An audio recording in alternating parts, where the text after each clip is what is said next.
keberadaanmu nggak pernah sia-sia. Ya kalau bahasanya Quran kan ada itu yang afahasibtum annama khalaqnakum abasa. Apa mbok anggap katanya Allah ini, aku menciptakan kamu itu iseng aja? Enggak. Ya abasa itu kan main-main, bahasa sekarang kan iseng. Mbok anggap aku bikin kamu itu iseng, Boh. Itu kan tanyanya Allah begitu. Enggak, aku serius.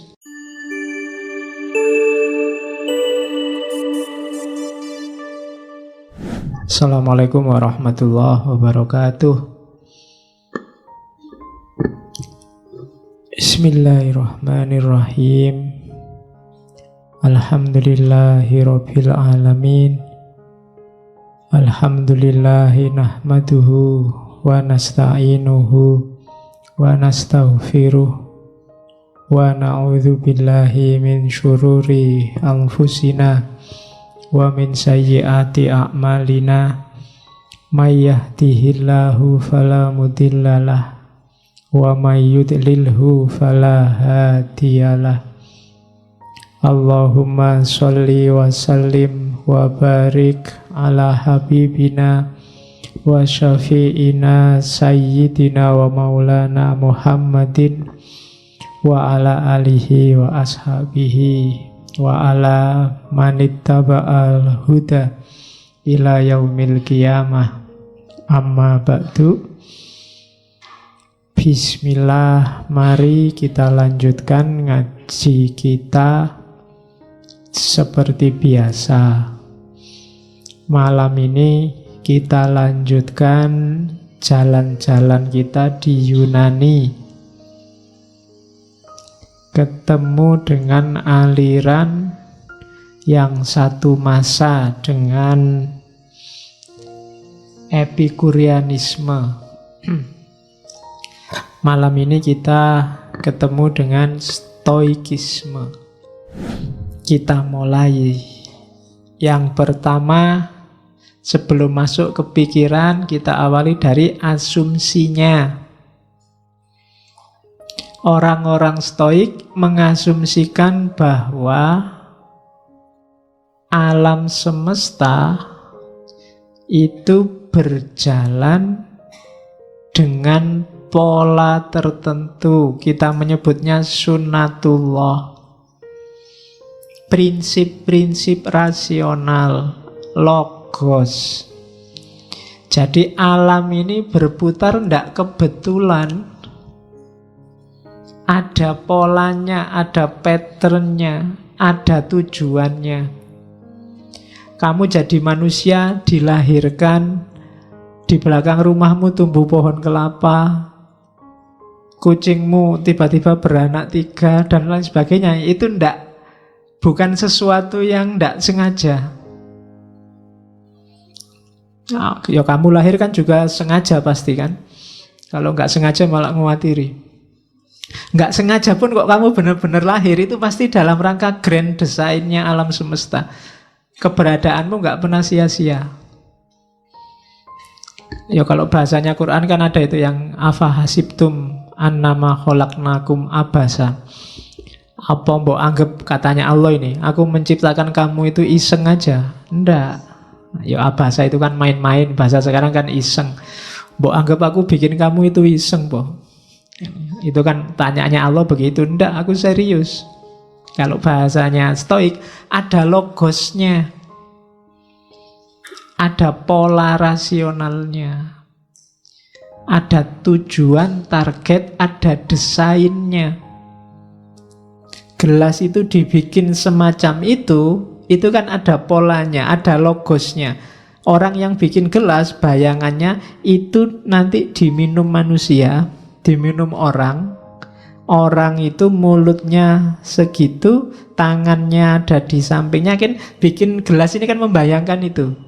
Karena tujuannya untuk manusia, maka desainnya semacam itu. Itu kan namanya tidak asal, ada desainnya yang dituju. Kalau memberi minum sapi misalnya, nggak gelas kayak gini, nggak nyampe sapinya. Sapi juga nggak bisa tos, jadi ya gelasnya dibikin ember besar, kasih air biar dia nunduk. Ini namanya ada logosnya. ada tujuannya, tidak asal. Allah yang penting minum gitu aja toh Pak Lunda. Gelasnya dibikin yang sekiranya manusia bisa minum. Alam semesta diciptakan Allah juga begitu, kayak kita menciptakan gelas tadi. Segalanya ada tujuannya, ada polanya. Dan itulah nanti kita menyebutnya sunnatullah, atau kadang disebut hukum alam, natural law. Itu logosnya. Ya hukum alam itu kayak gelas ini loh. Ini tutupnya ya. Ini tutupnya, ini gagangnya, ini wadahnya, ini kan logosnya. Yang dipegang ini, jangan ini. Minumnya dari sini, jangan dari sini, tidak keluar airnya kan gitu. Itu ada logosnya, kamu nggak bisa ngawur. Berhadapan dengan alam semesta juga begitu. Dia ada polanya. Pahami ini. Kalau nggak paham, kamu nggak bisa minum. Nggak ada sedotannya ya jangan disedot. Kan begitu. Bismillah, silahkan diminum, tidak apa-apa.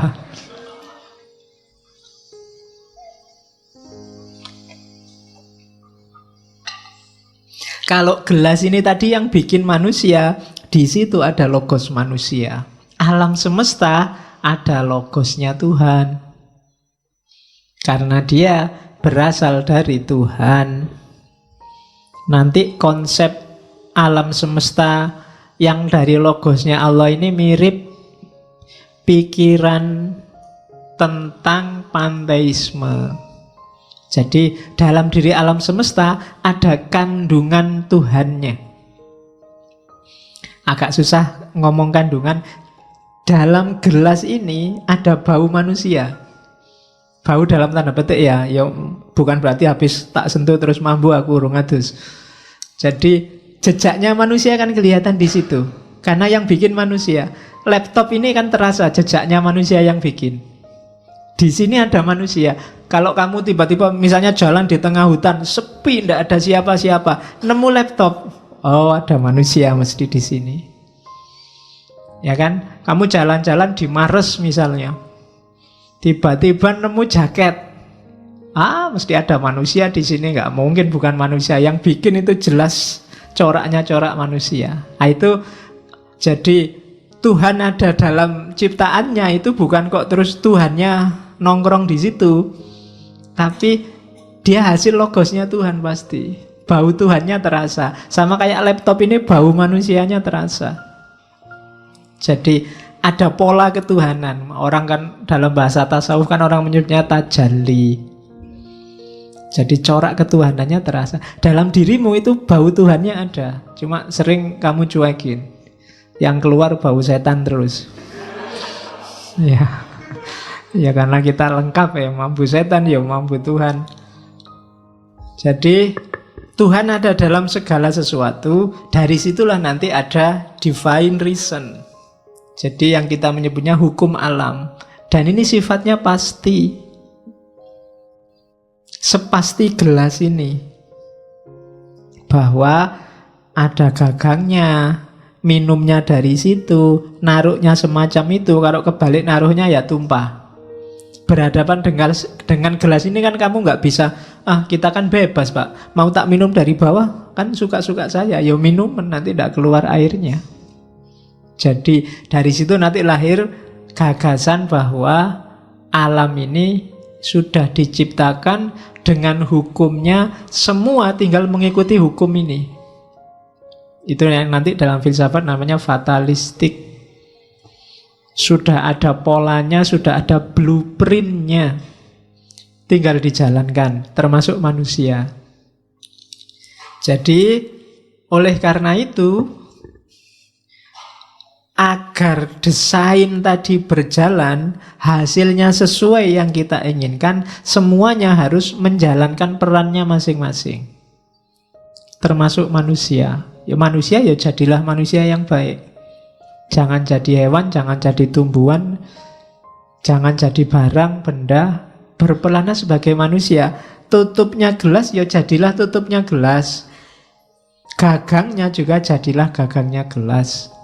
Karena begitu malfunction, begitu nggak jalan, alam semesta akan chaos. Kalau itu gelas, kamu nggak bisa minum. Harusnya tutupnya kamu jadikan gagangnya, ya buyar. Sama, ketika hukum alam ini tidak kamu patuhi, yang terjadi kacau. Kalau sudah kacau, ya tujuan tadi, grand design tadi, tidak ada manfaatnya, merusak. Sama kayak laptop ini tadi kan bau manusia. Kalau jalannya tidak sesuai dengan peruntukannya, ya mesti kacau. Harusnya dia keyboard, tapi pura-pura jadi mouse. Harusnya layar, pura-pura jadi kabel, susah. Mesti kacau. Nah, masing-masing ada perannya, ada fungsinya. Untuk bisa harmonis, semuanya harus berperan sesuai fungsinya masing-masing. Itulah nanti pandangan Stoa. Awalnya di situ. Dari situ terus berarti manusia juga begitu. Iya, manusia juga begitu. Jadi manusia itu bagian dari alam. Istimewanya apa? Dia punya nalar, punya reason. Satu-satunya komponen alam semesta yang nyambung langsung sama Tuhan itu manusia. Bagian apa yang nyambung? Reasonnya, nalarnya, akalnya. Jadi akal ya, bukan otak. Akal itu lebih ke fungsi berpikirnya. Kita mikir itu kan semacam mekanisme. Kalau laptop itu kan prosesornya. Dari situ kan dia bisa ngapa-ngapain. Nah, manusia juga dia binatang yang berpikir, binatang yang bernalar sejak awal. Ini diawali dari Socrates, Aristoteles mendefinisikan ini. Jadi manusia ini khusus karena dia bisa berpikir, cuma dia juga bagian dari alam semesta. Jadi manusia punya dua tugas sekaligus akhirnya. Yang pertama apa? Memposisikan dirinya selaras dengan alam semesta dan ngopeni sekelilingnya agar menjalankan perannya masing-masing. Itu nanti kalau dalam agama namanya khalifah. Jadi tugasmu sebagai khalifah itu apa? Menjaga agar lingkunganmu, alam sekelilingmu itu berjalan sesuai hitohnya masing-masing. Yang sapi ya biar berperan jadi sapi, yang kambing jadi kambing, yang padi jadi padi, yang manusia jadi manusia. Dan manusia punya tugas ngopeni alam semesta dan ngopeni dirinya. Itu asumsinya tentang manusia. Dari situ akan lahir harmoni. Jadi yang pertama, alam itu sudah ada hukumnya. Alam berarti manusia. Kemudian yang kedua, manusia itu dia punya akal, punya nalar yang membedakan dari yang bukan manusia. Maka mikir itu penting, akal itu penting. Nah, filsafat ngajari kita cara pakai akal. Akal itu penting tapi nggak dipakai, ya nggak ada gunanya. Jadi latihan mikir itu penting. Karena kalau kita mikirnya nggak benar, sama saja akal kita nggak fungsi. Kalau akal kita nggak fungsi, ya berarti kayak kita nggak punya akal. Padahal ketika nggak punya akal, manusia kehilangan jati dirinya. Karena jati dirinya manusia itu binatang yang berpikir. Berarti binatang, kalau manusia minus berpikirnya, tinggal binatangnya. Hati-hati, kalau kamu tidak mikir berarti statusmu turun dari manusia jadi binatang. Makanya jangan deket-deket temenmu yang sedang stres. Judek aku ora iso mikir, wah hati-hati itu. Ya, kalau sudah judek tidak iso mikir itu alamat sudah. Tinggal binatangnya, wong kan berpikirnya nggak bisa sudah. Oke, jadi manusia itu berpikir, mandiri, tapi dia juga terikat oleh hukum alam. Karena dia bagian dari alam semesta. Salah satu elemennya. Kalau manusia kacau, ya lingkungan sekelilingnya juga akan kacau. Maka manusia harus berpikir, bertindak, berperilaku sesuai dengan keselarasan alam semesta. Nah, itu asumsi kedua. Terus, nah, gimana caranya manusia biar selaras? Ya, lakukan hal yang baik. Yang baik itu apa? Yang harmoni dengan alam, harmoni dengan akal, harmoni dengan Tuhan. Kamu tidak harmonis dengan salah satu ini aja, tidak akan bisa baik hidupmu. Kalau kamu nggak harmonis dengan alam, kamu sakit. Manusia itu kan, tubuhmu ini kan bagian dari alam. Kalau kamu nggak harmonis, kamu pasti sakit. Nggak harmonis itu salah satu unsurnya terlalu banyak, itu kan nggak harmonis. Terlalu banyak air ya kembung, terlalu banyak angin masuk angin, terlalu banyak apalagi unsur-unsur hidupmu kan banyak itu. Coba terlalu banyak gula, diabetes, itu karena nggak harmonis. Oke, terlalu banyak ketawa, stres. Terlalu banyak, pokoknya terlalu banyak. Atau terlalu kekurangan, itu nggak harmonis juga. Harus harmonis sama alam. Yang kedua, harmonis dalam pikiran. Pikiran nggak seimbang, ya itu tadi, stres. Nggak bisa mikir, hidupmu mesti kacau. Dan yang ketiga, harmonis sama Tuhan. Ini lebih bahaya lagi. Kok nggak sholat mas? Hubungan saya sedang nggak harmonis sama Tuhan. Ayo, aku mewatiri itu. Hati-hati.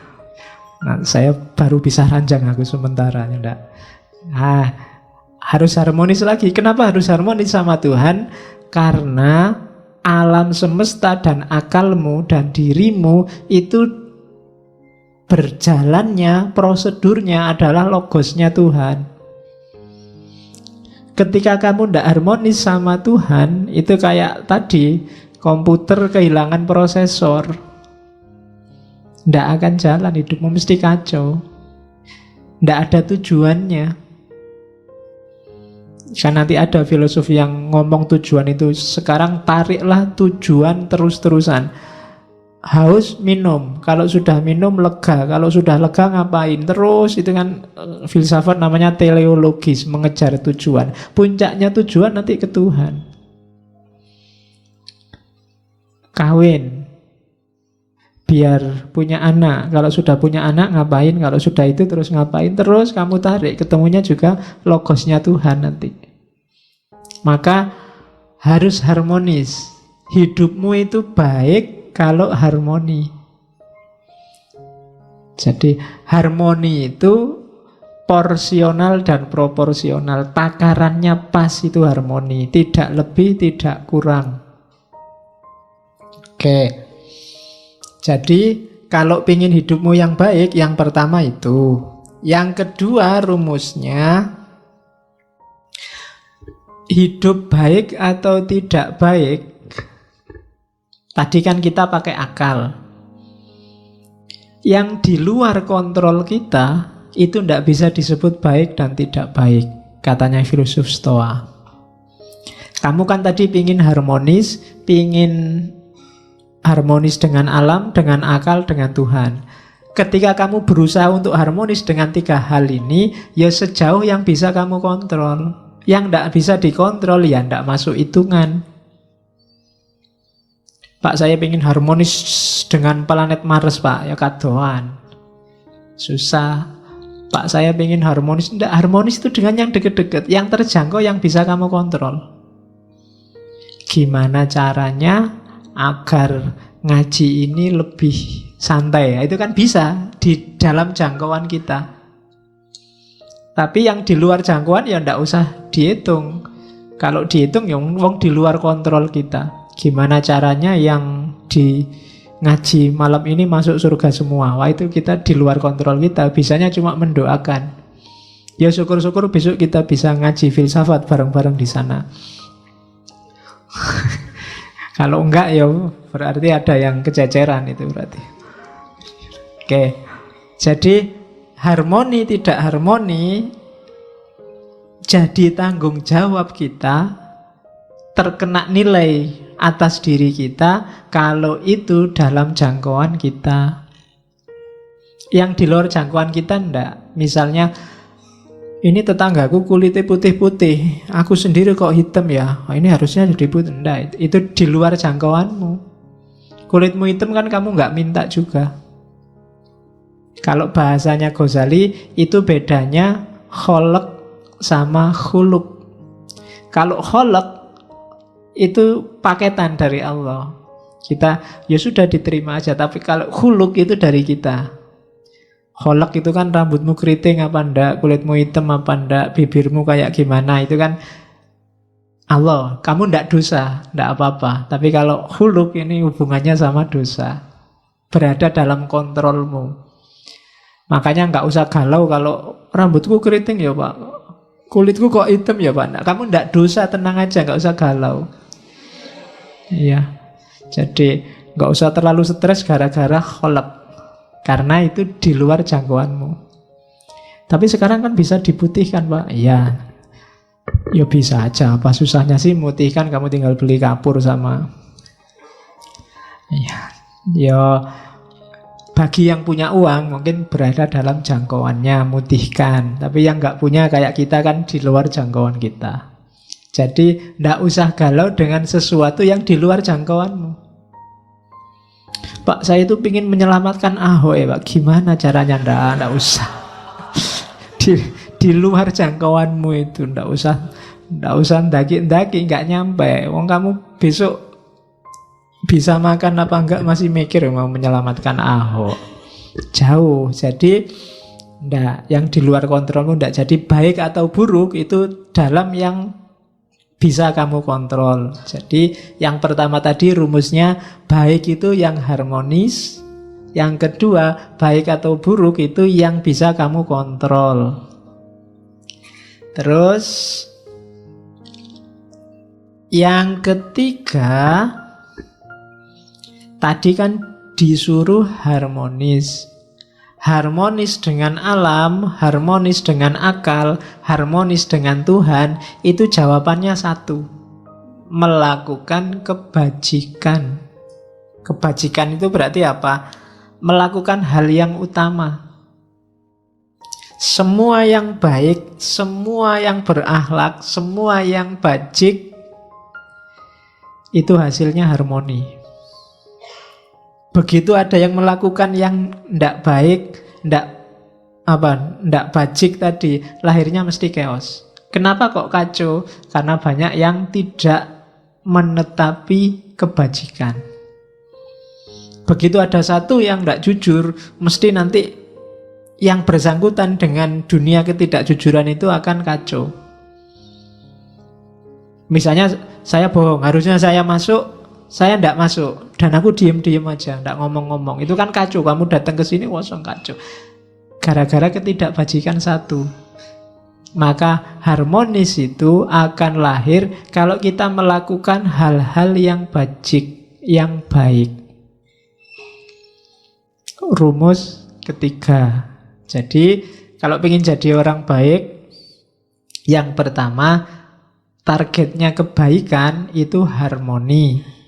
Yang kedua, baik atau tidak itu hanya dalam hal-hal yang bisa kita kontrol saja. Yang enggak, ya enggak bisa baik, enggak bisa buruk.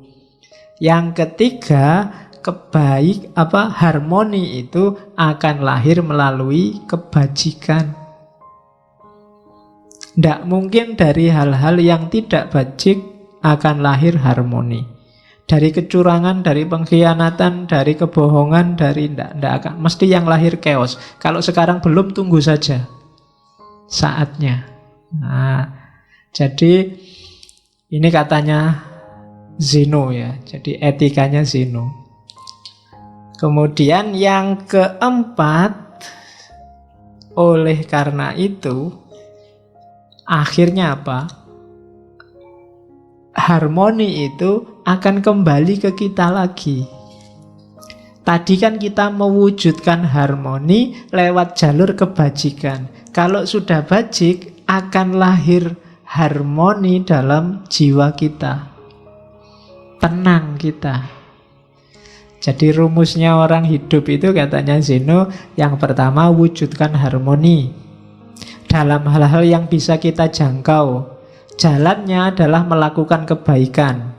Kalau semua sudah kita lakukan, jiwa kita akan tenang, harmonis juga. Jadi 4. Kalau kita bisa mewujudkan 4 ini, kita akan hidupnya enak. Itulah sunnatullahnya, kebaikan. Rumusnya itu. Kalau dilanggar sejak awal, ya kita tidak akan bisa menemukan harmoni dalam diri kita. Kalau jiwamu masih selalu nyari, pingin enak, masih pingin terus nuntut terus, berarti kamu perlu mewujudkan ini. Jalanmu perlu dihidupkan lagi lewat kebaikan. Biar lahir harmoni, biar jiwamu tenang. Dan itu pun dalam hal yang bisa kamu jangkau. Yang tidak bisa dijangkau, ya berdoa saja. Karena logosnya logos Tuhan, ya biar Tuhan yang intervensi. Oke, ini rumus pertama dari Zeno. Ini kalimatnya Marcus Aurelius tadi, yang kaisar tadi, menurut saya bagus. Waste no more time arguing about what a good man should be. Be one. Ya. Jangan buang-buang waktu lagi debat tentang orang baik itu kayak gimana. Be one, jadilah orang baik sudah. Nggak usah terlalu panjang diskusinya. Kalau tentang jadi orang baik, kamu nggak usah tanya, orang baik itu kayak gimana sih Pak? Gini baik nggak, gitu baik, nah kesuwen. Jadilah orang baik. Kamu sudah tahu, asal akalmu jalan.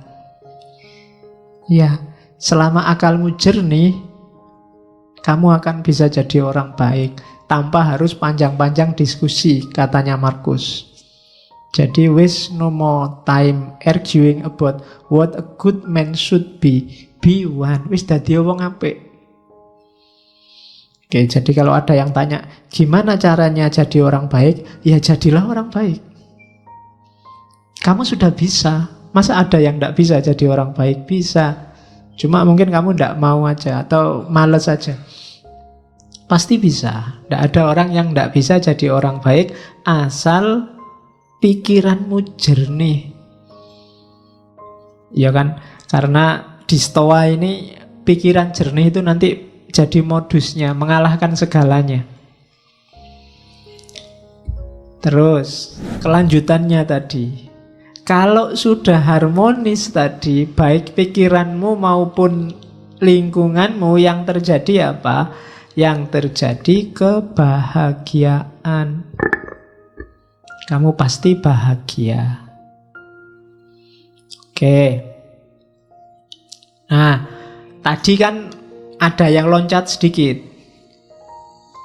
Kalau pingin harmoni, lakukan kebaikan. Gimana caranya kita ketemu kebaikan? Pakai akal sehat, akal jernih. Ya. Jadi harus menggunakan akal sehat. Tidak cuma minyak goreng yang pakai akal sehat. Kamu juga dalam hidupmu harus pakai akal yang sehat, akal yang jernih. Akalmu itu sudah ketumpuk informasimu macam-macam, sehingga seringkali tidak jernih.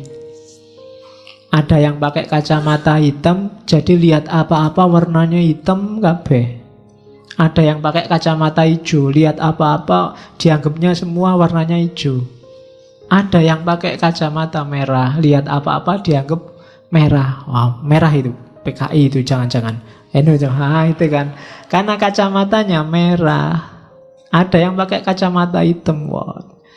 Apa-apa dilihatnya hitam. Ada yang pakai kacamata putih, kabeh dianggap putih. Nah, itu jadinya nggak jernih. Yang baik bisa kebalik-balik. Maka katanya kelompok Stoa, Jadilah orang baik, jalannya berpikir yang benar, berpikir yang jernih. Orang harus mau objektif dalam berpikir. Itu jalannya kamu nemu kebaikan. Katanya Zeno, kejahatan itu tidak ada. Jahat itu terjadi ketika orang anti dengan akal sehat.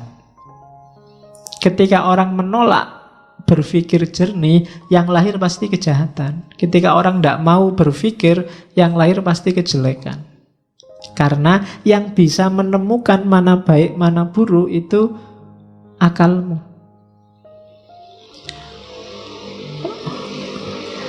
Kenapa kok bukan perasaan, bukan emosi? Kelompok Stoa dikenal agak kritis terhadap emosi, terhadap rasa. Karena emosi sering tidak objektif.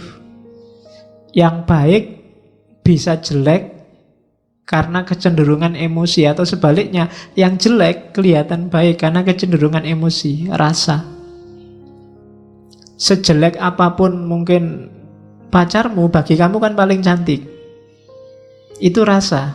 Kalau temenmu objektif, enggak kok, dia enggak cantik, kamu kan marah. Ya enggak ya, dia sementara ini ya paling cantik, kecuali ada yang lain besok.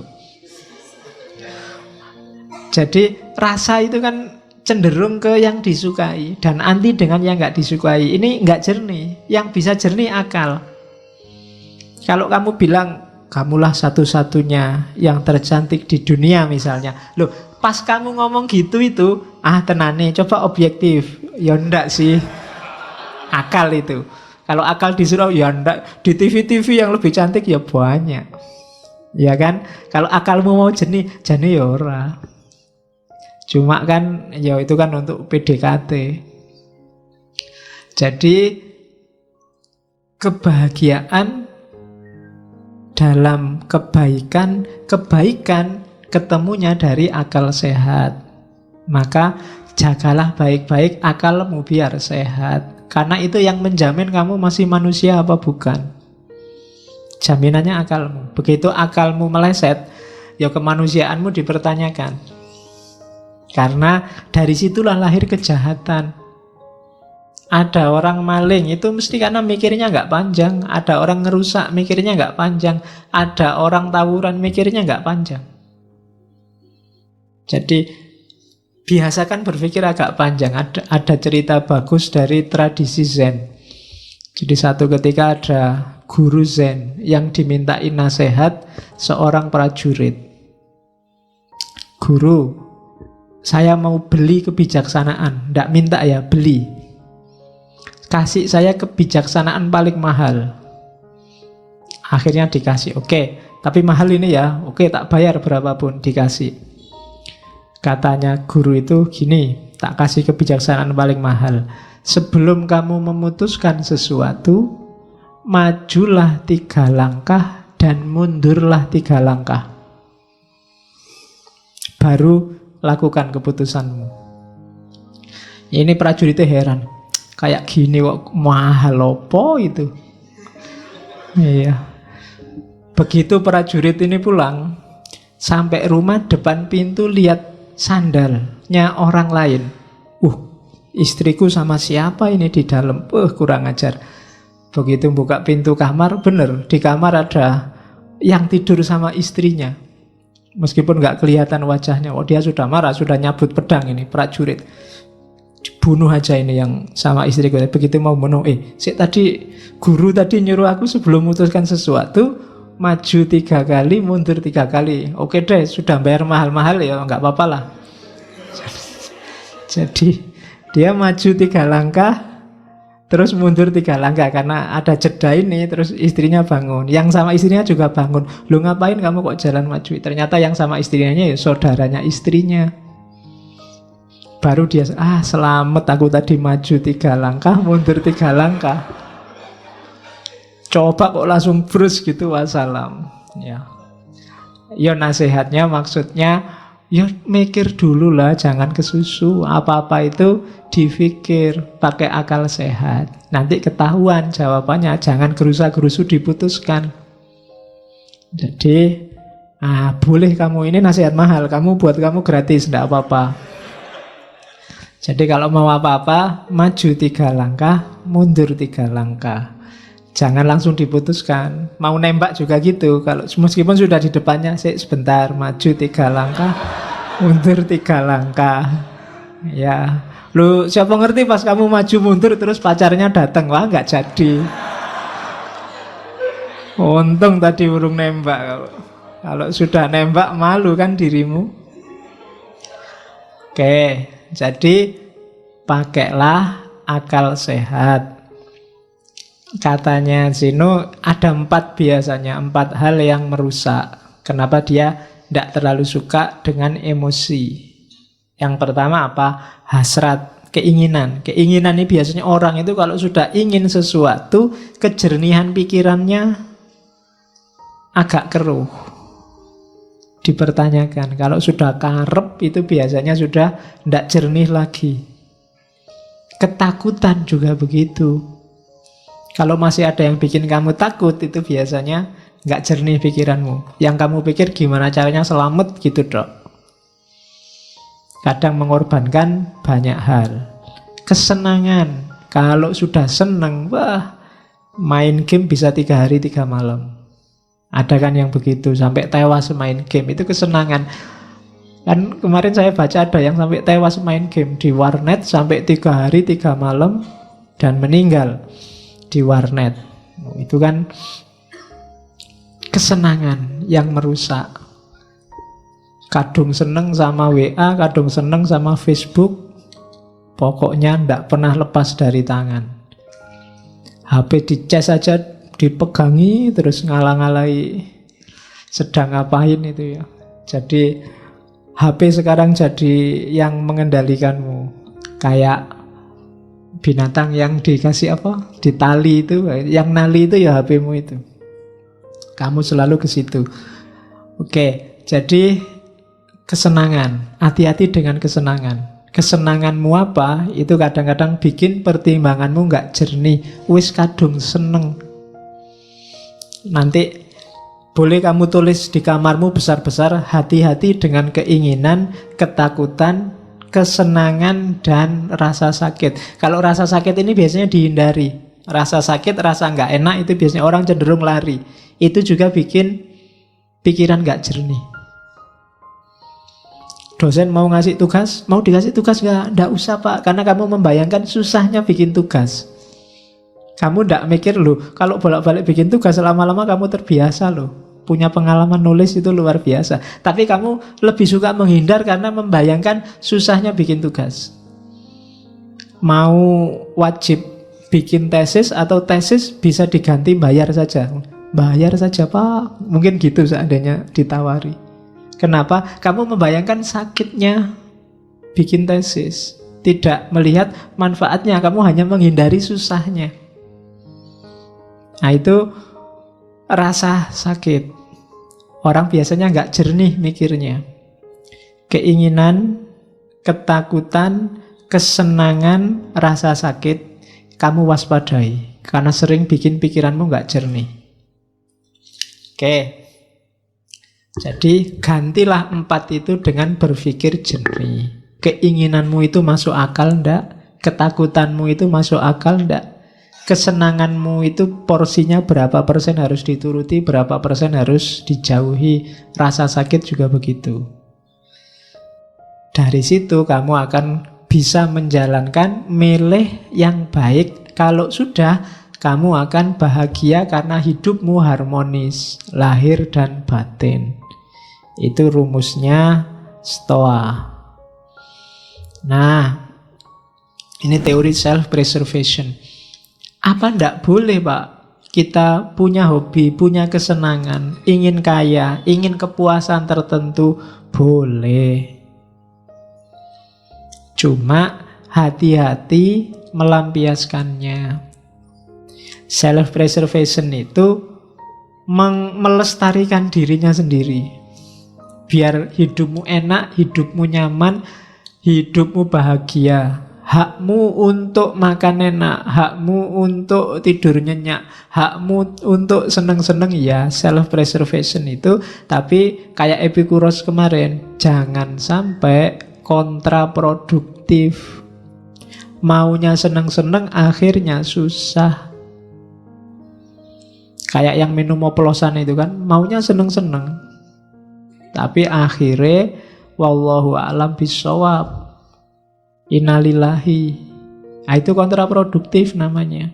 Ya seneng sama game ndak apa-apa, seneng sama internet ndak apa-apa, seneng sama WA ndak apa-apa, tapi penuhilah secukupnya. Dalam rangka apa? Self-preservation.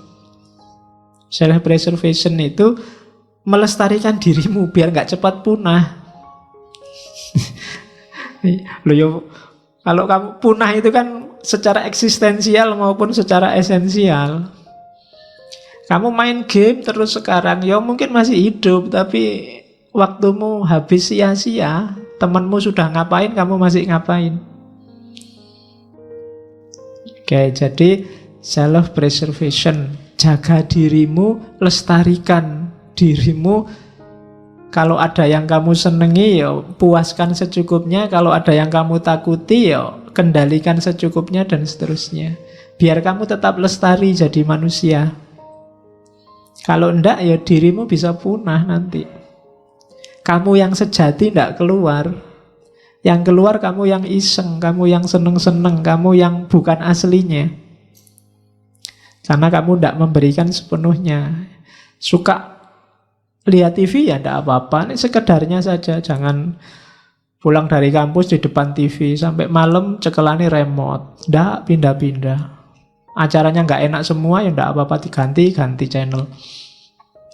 Oke, itu enggak self-preservation namanya. Terus, jadi ini ya, ini pikiran-pikirannya diawali dari Zeno. Nanti kita lihat gagasan-gagasan tokoh-tokoh utamanya satu-satu. Ya, ini katanya Marcus lagi. He who lives in harmony with himself live in harmony with the universe.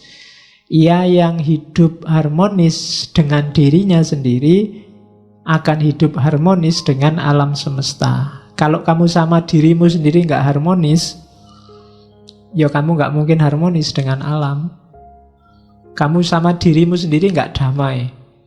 Nggak damai itu bisa pikiran sama perbuatanmu beda. Bisa antar pikiran kamu nggak jelas antara ya dan tidak. Itu namanya nggak harmonis. Pingin mutusin apa tapi nggak bisa. Pingin A tapi yang terjadi B, itu nggak harmonis sudah. Kalau dalam dirimu sendiri perang terus, oh ya sudah, kamu tidak akan bisa harmonis dengan alam semesta.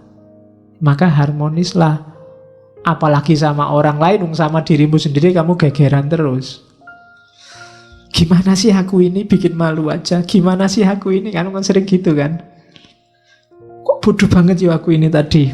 Nah itu kamu sama dirimu sendiri aja gegeran. Apalagi sama orang lain. Maka he who lives in harmony with himself lives in harmony with the universe. Itu Marcus Aurelius. Oke. Ini selanjutnya katanya Zeno. Saya bilang tadi ya di awal, Zeno dari Citium, bukan Zeno dari Elia. Karena nama Zeno itu banyak. Ada yang menganalisis dia satu akar kata sama Zen. Tapi nggak tahu juga. Ya memang ada kata-kata Zenonya, Zennya. Kalau yang nonton kartun Dragon Ball juga ada Zeno sama. Ya, yang nonton Dragon Ball Super itu. Ya, itu yang paling jagoan di antara jagoan itu. Padahal kecil. Oke, yang nggak suka kartun nggak ngerti mesti. Terus tidak ada ini katanya, yang bisa mengusik kebahagiaan orang yang makomnya sudah wise, sudah bijaksana. Orang bijaksana itu tidak bisa sumpek. Kenapa? Tidak ada yang bisa mempengaruhi dia. Dia sudah kokoh. Uraiannya begini, misalnya, anggap apa yang paling bikin kamu tidak bahagia?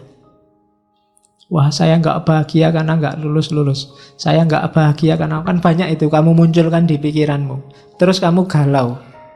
Kuncinya sebenarnya sederhana. Kamu jadi galau karena macam-macam tadi, karena kamu pedulikan semua itu. Cara paling gampang menghadapi itu semua, ndak usah dipedulikan. Ndak usah dimunculkan di pikiranmu, selesai. Pak, tesisku lho Pak, ndak jadi-jadi. Lah salah mbok pikir terus. Emangnya nek mbok pikir terus tesismu jadi tiba-tiba, kan enggak?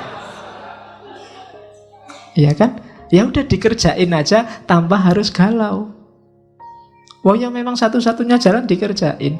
Ngapain energinya double, satu buat ngerjain, satu buat galau. Ya kerjain aja, nggak pakai galau. Yang bikin galau kan karena kamu tampilkan sendiri di pikiranmu, terus kamu sumpekkan dirimu. Kamu sumpekkan sendiri dirimu. Itu yang kuncinya sehingga kamu sumpek hidupmu.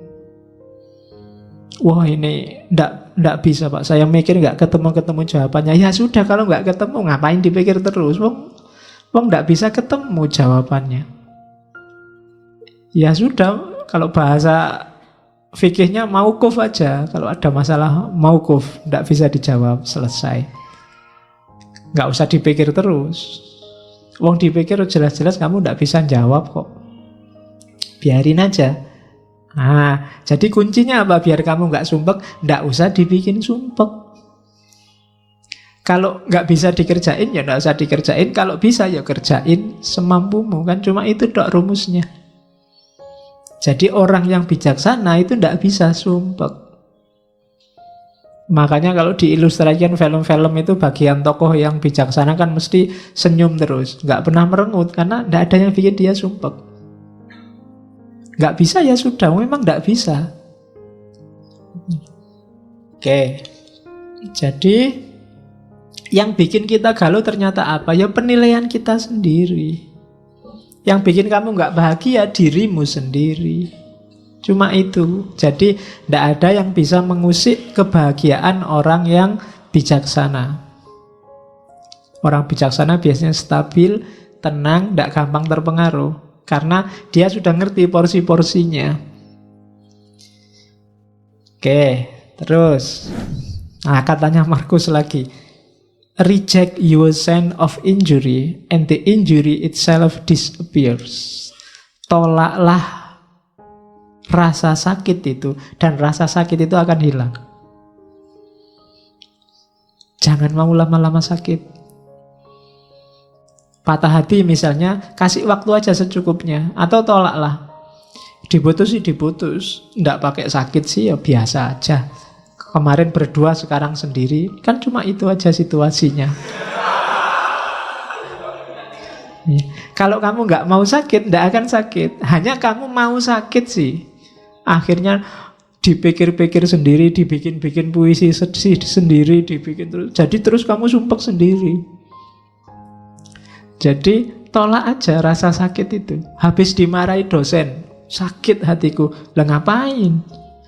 Aku nggak mau sakit. Nggak sakit. Tapi karena kamu mau memasukkan rasa sakit itu dalam dirimu, ya sakit. Jadi reject your sense of injury and the injury itself disappears. Wong kamu baca WA aja kadang mangkel, kadang marah, kadang sakit. Lu ngapain? Wong yang bikin ngawur kok, kadang ngarang-ngarang, kadang bohong. Wong kamu sudah ngerti hoak itu loh, kamu marah. Lah kok mau-maunya kamu menghabiskan energi untuk marah terhadap sesuatu yang tidak ada hubungannya sama dirimu. Kamu sakit tentang sesuatu yang menurut kamu itu tidak benar kok bikin kamu sakit. Ya nggak usah. Jadi reject, tolaklah rasa sakit itu dan dia akan hilang. Itu yang katanya Marcus Aurelius. Jadi jangan mau sakit, jangan mau galau. Kuncinya lagi-lagi ternyata di pikiran. Kamu sendiri yang mendramatisir, sehingga kasus biasa-biasa kayak film India. Jadi kamu terus nangis, padahal ya biasa aja. Ya kayak kapan tadi apa ya, saya dapat WA yang anak kecil ayamnya mati terus dia nangis itu. Itu kan ayam mati biasa. Tapi ya karena anak kecil nangis. Kalau kamu ikut nangis juga, itu baru bahaya. Jadi yang kayak gitu kamu nggak bisa menolak. Ada banyak hal yang sudahlah, itu nggak penting. Oke, terus. Dan itu nanti hubungannya dengan kontrol kita atas keinginan. Manusia itu memang fitrahnya dia bahagia kalau keinginannya tercapai. Berarti kunci kebahagiaanmu ada di keinginan. Maka pinter-pinterlah menegaskan keinginan. Begitu kamu keliru, kamu sedang bunuh diri. Bikin keinginan, rancang keinginan yang dalam kontrolmu, kayak tadi. Bukan sesuatu yang di luar jangkauanmu. Jadi, karena kalau kamu menginginkan sesuatu yang di luar jangkauanmu, hasilnya pasti kecewa. Jangan menginginkan sesuatu yang di luar jangkauanmu. Wong kamu sudah jelas, sekarang semester 14 sudah mau kena DO, saya cita-citanya cum laude, Pak, tercepat terbang. Wis ora iso jelas itu. Daripada kamu stres, mending sudah, yang penting lulus. Ya, jadi jangan menginginkan sesuatu yang di luar jangkauanmu. Nanti lihat artis di TV kamu jatuh cinta, pokoknya aku harus dapat dia. Ya, tidak mungkin, jauh. Ya, wong artis itu, kamu siapa? Kan begitu. Nanti daripada kamu stres, ndak karuan juntrungannya loh. Ya cukup kamu beli kaca aja, lihat di kamar. Oke, jadi jangan menginginkan yang di luar jangkauan. Ukur kekuatanmu. Terus, karena kamu bisa kecewa kalau salah menetapkan keinginan. Saya, Pak, mulai sekarang ingin tiap malam sholat tahajud mulai jam 1 sampai subuh. Nggak putus-putus. Wis kecewa mesti kamu nanti. Ya. Kenapa? Mungkin di luar jangkauanmu, wong kamu sholat subuh ayo. Iya. Jadi inginkan yang dalam jangkauanmu. Itu penting bagi yang nggak pingin stres. Oke. Karena itu, kalau tiba-tiba terbersit apapun yang menurutmu itu di luar jangkauanmu, kalimatnya Stoa apa? You are nothing in relation to me. Kamu tidak ada hubungannya sama aku. Jadi jauh-jauh. Jalan-jalan di mall, lihat orang belanja baju banyak sekali, harganya ratusan ribu. Kamu mau beli kaos 40 ribu aja diwolak-walik pintu. Nah, lihat orang itu, you are tidak ada hubungannya sama aku. Kita beda dunia. Jadi nggak usah membayang-bayangkan, menginginkan yang kayak yang kamu lihat. Nanti kamu malah stres sendiri. Jadi kamu harus punya senjata ini tadi. You are nothing in relation to me. Ada cowok cewek pacaran, cakep, cowoknya cakep, ceweknya cakep, kamu nonton, kamu jomblo sudah bertahun-tahun. Biar nggak galau apa? You are nothing in relation to me. Kamu nggak ada hubungannya sama aku. Kita dunianya beda. Nah, lo itu lebih simpel. Lah daripada kamu stres, mau kamu mangkel marah, malah menghabiskan energi kayak tadi untuk yang sia-sia. Biarin aja lah. Mereka punya dunia sendiri, aku punya dunia sendiri. Aku cukup nonton TV sendirian, di kamar sendirian, makan sendiri, masak sendiri. Oke, yuk bikinlah nanti narasi-narasi untuk lebih baik sendiri, lebih merdeka sendiri. Sudah apa-apa lah untuk menghibur diri. Jadi inginkan yang bisa kamu kontrol. Untuk yang tidak bisa kamu kontrol, kok tiba-tiba kamu berhasrat, katakan you are nothing in relation to me. Kamu ndak nyambung lagi, kita frekuensinya beda. Nah gitu aja kan, lebih nyaman, lebih enak daripada kamu stres. Ada orang dinasehati baik-baik nggak manut, oh ya sudah, you are nothing in relation to me, kita beda jalur. Kan gitu. Kamu kan sering begitu, ada orang pikirannya beda sama kamu, terus kamu marah-marahin, dia juga marah-marahin kamu. Yang frekuensinya beda, dia apa-apain ya nggak nyambung. Tinggal kamu putus saja, ya kita frekuensinya beda. You are nothing in relation to me. Kita beda dunia. Nah, jadi itu caranya untuk bahagia. Kontrol keinginan. Dari situlah nanti kamu ketemu kebebasan. Kalau ada yang tanya bebas itu apa? Bebas itu inginkan yang berada dalam kontrolmu. Jangan inginkan sesuatu yang berada dalam kontrol orang lain. Kalau cita-citamu menginginkan sesuatu yang jadi milik atau dikontrol orang lain, maka saat itu juga kamu jadi budak. Budaknya siapa? Budaknya orang lain yang mengontrol keinginanmu tadi.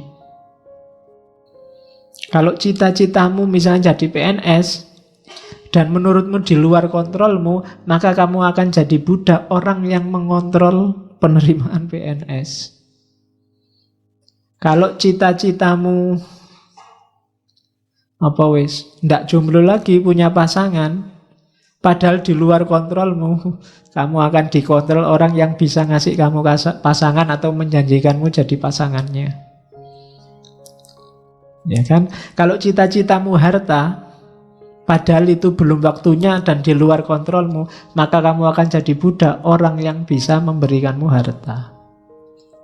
Namanya jadi nggak bebas. Maka kalau kamu ingin bebas yang sejati, inginkan yang hanya dalam kontrolmu saja. Yang di luar kontrolmu nggak usah diinginkan. Jangankan di luar kontrolnya orang lain, di luar kontrolnya Allah pun jangan tagih-tagih ya Allah, kok dulu aku anaknya orang desa, mbok aku anaknya presiden apa anaknya menteri. Ya kalau kamu yang diinginkan itu, kamu jadi tidak bebas. Kebebasan itu inginkan yang dalam kontrolmu. Jangan nagih sesuatu yang di luar kekuasaanmu. Dan kamu nggak dosa kok kalau hanya menginginkan yang dalam kontrolmu. Tidak apa-apa, wong kekuasaanmu cuma itu. Agama kan mengajarkan begitu. Kalau kamu sholat tidak kuat berdiri, ya duduk. Tidak usah iri dengan orang yang bisa berdiri. Yang berdiri juga begitu. Jangan iri, enak ya itu sholatnya duduk. Kalau ingin sholat duduk, sakit dulu. Kan begitu. Masing-masing punya jatahnya sendiri-sendiri. Ya mungkin jatahmu sekarang masih jomblo, yang lain jatahnya sudah punya pasangan, itu biasa. Jadi tidak harus menginginkan yang di luar kuasamu. Kecuali janjane sudah dalam kuasamu, kamu nggak jomblo lagi, tapi kamu milih jomblo, wah itu rasa dewe nanti. Iya, kamu akan galau mesti. Harusnya kamu ambil, tidak kamu ambil. Jadi bebas yang sejati itu apa? Bebas yang sejati itu menginginkan yang dalam kontrolmu, bukan yang di luar kontrol. Mari kita demo biar Donald Trump gak jadi presiden Amerika lagi. Kejauhan. Hasilnya mesti stres. Jadi ya yang deket-deket lah. Terlalu jauh kalau Donald Trump. Ya orang Indonesia ya presiden Indonesia. Kalau gak kuat ya gubernur, gak kuat ya bupati. Kalau masih gak kuat ya Pak RT, Pak RW misalnya loh. Itu kan dalam jangkauanmu, bukan yang di luar jangkauanmu. Kalau mimpimu terlalu besar, hasilnya kecewa. Atau kamu jadi budak yang bisa mewujudkan mimpimu. Jadi bebaslah. Bebaslah berarti apa? Inginkan hanya yang berada dalam jangkauanmu. Terus yang kedua, lanjutannya kebebasan. Kenapa sih ada yang tidak terjangkau? Ya, karena all can be free internally in mind None can be free without in body. Kita itu akal sih bisa bebas, cuma mewujudkan isinya akal itu ndak bebas. Kamu mikir apa saja kan bisa, boleh. Ndak ada sanksinya malah. Satu-satunya yang bisa bebas murni itu kan cuma mikir, akal. Cuma mewujudkan pikiran itu ndak bebas. Kita sudah terikat. Kamu mikir seandainya aku bisa terbang ya, bisa di pikiran. Tapi kalau mau diwujudkan, kamu harus punya uang dulu terus naik pesawat. Ndak bebas. Kalau nggak punya uang ya ndak bisa kamu bisa terbang. Ya kamu loncat dari atas gunung ya terbang sebentar. Terus wassalam. Ya kan? Can be free, kita nggak bebas. Kalau mau diwujudkan ndak bebas sudah. Pak saya pengen jadi presiden, bebas. Begitu ingin mewujudkan, itu baru ndak bebas.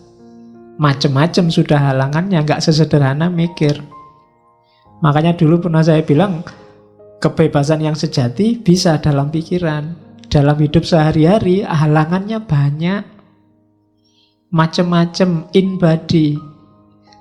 Mungkin kamu sumuk, pinginnya segera kayak gini, pingin nyopot baju, terus kipas-kipas. Seneng ini sudah. Tapi kan begitu banyak orang di sini kan kamu nggak bisa. Kalau kamu nyopot baju di sini, yang lain mesti bubar baunya. Lo kan nggak bebas kan kamu nyopot baju akhirnya. Kenapa ada yang lain? Tapi di pikiran tadi kamu bebas. Menginginkan itu kan dalam pikiran. Bebas, kamu bisa. Kalau sekedar menginginkan bisa apa saja. Tapi kalau kamu nggak hati-hati, ketika keinginan ini kamu wujudkan, kamu akan dicegat oleh banyak sekali halangan, in body, realitas sehari-hari. Jadi rumusnya di situ. Itulah kenapa biar kamu nggak kecewa, aturlah keinginanmu. Biar nggak terlalu banyak kecewa. Jadi cita-citamu apa sih? Keinginanmu apa sih? Sesuaikan dengan kondisimu. Nggak sesuai juga nggak apa-apa, tapi ketika nggak sesuai, lahirnya kekecewaan atau perbudakan tadi. Kamu mikir memperkosa orang, itu kan di pikiran nggak masalah. Nggak ada orang hukum kamu, nggak ada orang, kamu saya tuntut karena membayangkan memperkosa aku toh, nggak iso. Ya. Kamu baru dituntut kalau perkosa beneran. Jadi bebas, pikiranmu itu kamu bikin apa aja bebas. Kamu ditolak, nembak, ditolak terus awas ya, kamu nolak aku tak bayangke engko awas.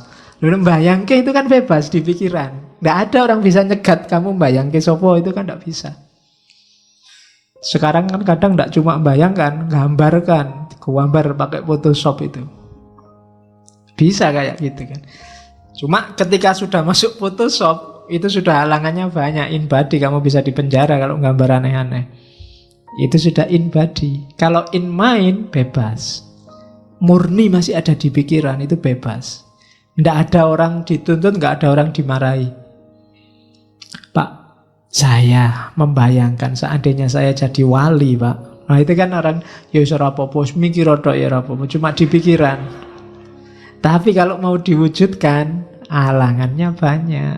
Jadi rumusnya itu, kebebasan itu bisa dalam kamu mikir. Tapi begitu mewujudkan bebas, kamu akan ketemu banyak sekali halangan-halangan. Karena hidup ini coraknya katanya Stoik tadi fatalistik.